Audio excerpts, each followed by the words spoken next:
Goodness comes and evil goes.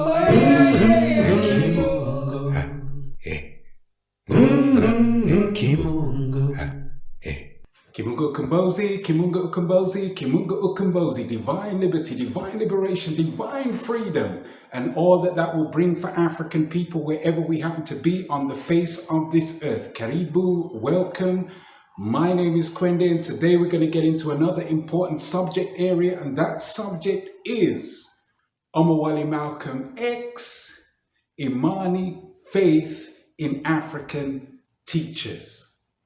From the most ancient of times, African souls have expressed their grand gift from the ultimate divine, that grand gift of superlative genius flow.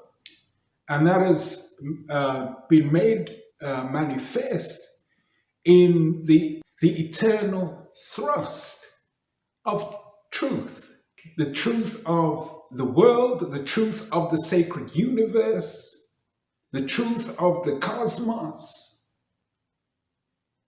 And in so doing, Africans have been able to build the institutions of learning, have made themselves teachers or wisdom guides in order for living knowingness to be expressed throughout life.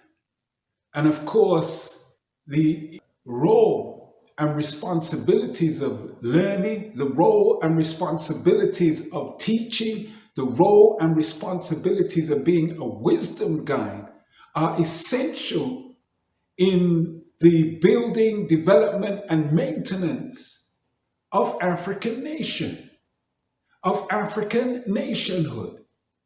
Others that mean the African ill have taken it upon themselves to thwart or derail self-determined African independent learning, because self-determined African independent learning gives rise to African independence, independence of nation, independence of the African world community.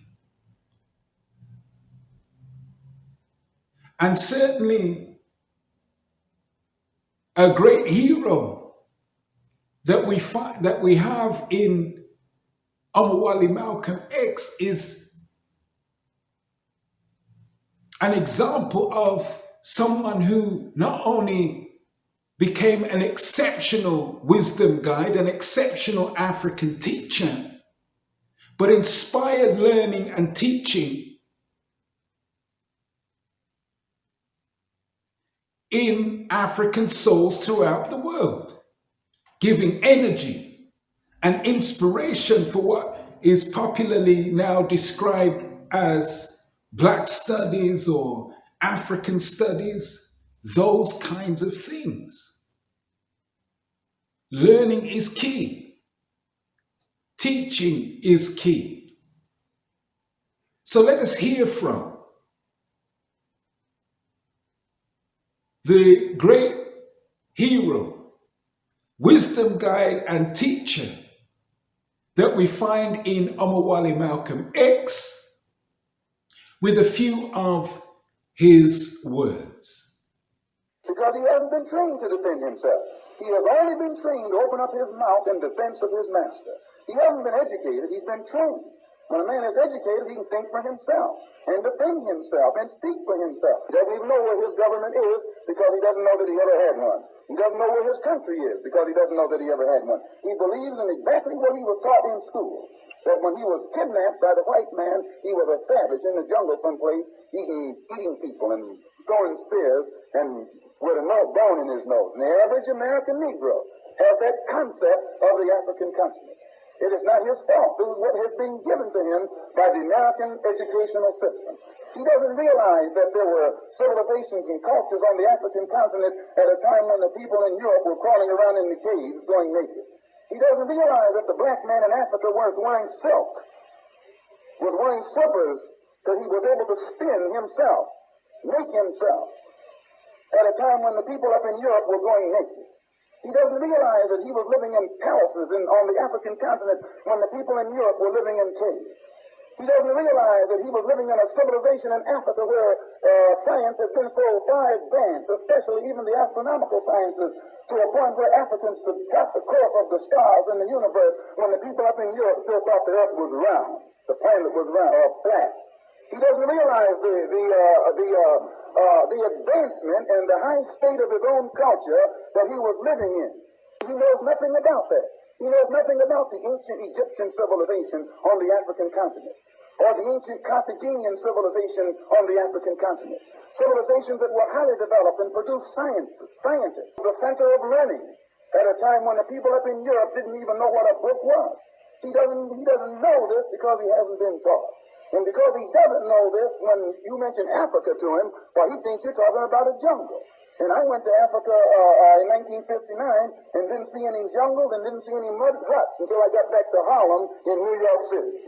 The importance of education cannot be stressed enough. But what type of education do we need? And are we really talking about education? Or are we talking about miseducation in the institutions of others that mean us ill as African souls of the world?